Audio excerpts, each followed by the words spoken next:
నమస్తే, welcome to mega 9 TV. అయితే producer Dil Raju నివాసాలపైన అయితే ఐటీ సోదాలు అయితే నిర్వహించడం జరుగుతుంది. అయితే దిల్ రాజుకి సంబంధించిన ఏదైతే సంక్రాంతికి వస్తున్నామనే సినిమా అవ్వచ్చు, లేదంటే ఈ సంక్రాంతికి రిలీజ్ అయిన 3 సినిమాలు అవ్వచ్చు, పెద్ద ఎత్తున సక్సెస్ అవ్వడం, అలాగే సినిమాకి సంబంధించిన కలెక్షన్స్ కూడా భారీగా పోస్టర్లు అయితే రిలీజ్ చేయడం, ఏదైతే అంటే సంక్రాంతికి వస్తున్నాం సినిమా కూడా 200 కోట్ల కలెక్షన్స్ కూడా కొల్లగొట్టింది బాక్స్ ఆఫీస్ వద్ద.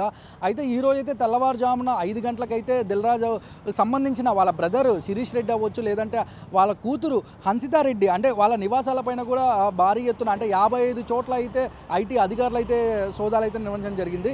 అయితే మైత్రి మూవీ మేకర్స్కి సంబంధించిన ఏదైతే పుష్ప 2 1800 కోట్ల పైన కలెక్షన్స్ అయితే రాబట్టింది. మైత్రి మూవీ మేకర్కి సంబంధించిన ఆ సంస్థ ప్రొడ్యూసర్ల పైన, అలాగే సీఈఓ చెర్రీ నివాసాలపైన కూడా ఐటీ అధికారులు అయితే సోదాలు నిర్వహించడం జరుగుతుంది. అయితే దానికి సంబంధించిన అంటే ఏదైతే సంక్రాంతికి వస్తున్నాం సినిమాకి సంబంధించిన డైరెక్టర్ అనిల్ రావిపూడి ఇంటిపైన వాళ్ళ బంధువులు, వాళ్ళ ఫ్రెండ్స్, వాళ్ళ అతనికి సంబంధించిన వాళ్ళందరిపైన అయితే నివాసాలపైన అయితే ఐటీ అధికారులు అయితే పెద్ద ఎత్తున అయితే సోదాలు నిర్వహించడం జరుగుతుంది.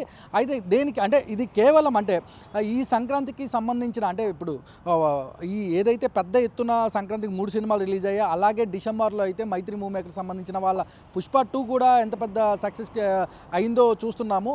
అయితే మొత్తం అంటే ఎంత ఖర్చు పెట్టారు, దానికి ఎంత కలెక్షన్స్ వచ్చాయి ఏంటి అనేది కూడా అంటే ఐటీ అధికారులు అయితే మొత్తం పేపర్స్ దగ్గర నుంచి అంటే పత్రాలు కరెక్ట్గా ఉన్నాయా లేవా, అసలు ఏమేం జరుగుతున్నాయి, ఎంత ఖర్చు పెట్టారు, ఎన్ని సినిమాలు చేశారు, ఏ సినిమాకి ఎంత పెట్టారు అనేది కూడా ఐటీ అధికారులు ప్రశ్నిస్తున్నారు అనేది మనకున్న సమాచారం. అయితే చూడాలి అంటే దీనికి సంబంధించిన అఫీషియల్గా అసలు ఏం జరిగింది ఏంటి, దానికి అసలు సినిమాలకు ఎంత ఖర్చు అయింది ఏంటి, దిల్ రాజు సంబంధించిన టీము ఏ విధంగా పత్రాలు సరైనగా ఉన్నాయా లేవా అనేది కూడా మనకు తెలియాల్సి ఉంది.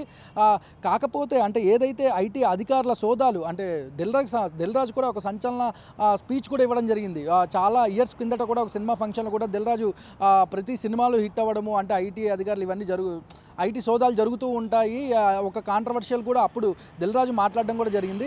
కాకపోతే అంటే ఈ రోజు జరిగిన తెల్లవారుజామున 5 గంటలకు ఏదైతే జరిగిందో ఈ రోజు మొత్తం సినారియోలో అసలు ఏంటి మొత్తం అంటే ఏకకాలంలో 55 చోట్ల ఐటీ అధికారులు అయితే సోదాలు నిర్వహించడం జరిగింది. అటు మైత్రి మూవీ మేకర్కి సంబంధించి ప్రొడ్యూసర్స్ అవ్వచ్చు, దిల్ రాజుకి సంబంధించిన వాళ్ళ డిస్ట్రిబ్యూటర్లు, వాళ్ళకి సంబంధించిన అంటే తనకి ఎవరెవరైతే ఫ్రెండ్స్ ఉన్నారో లావాదేవీలు ఎక్కడి నుంచి ఎక్కడికి ట్రాన్స్ఫర్స్ అవుతున్నాయో ఏంటో అందరి మీద అయితే ఐటీ సోదాలు అయితే నిర్వహించడం జరిగాయి మార్నింగ్. అయితే చూడాలి అంటే అఫీషియల్గా అసలు ఎలాంటి అక్కడ ఏం జరుగుతుంది ఏంటి అయితే మన ఐటీ అధికారులు అఫీషియల్గా వెల్లడించేదాకా మనం వెయిట్ చేయాల్సిందే. ఇది ప్రస్తుత పరిస్థితి. దిల్ రాజుకి సంబంధించిన ఐటీ అధికారుల సోదాలు అయితే ఏం జరుగుతుంది ఏంటనేది నిమిషం టు నిమిషం మెగా 9 టీవీ అయితే మీకు ఎక్స్క్లూజివ్గా అందిస్తుంటుంది. Thank you so much.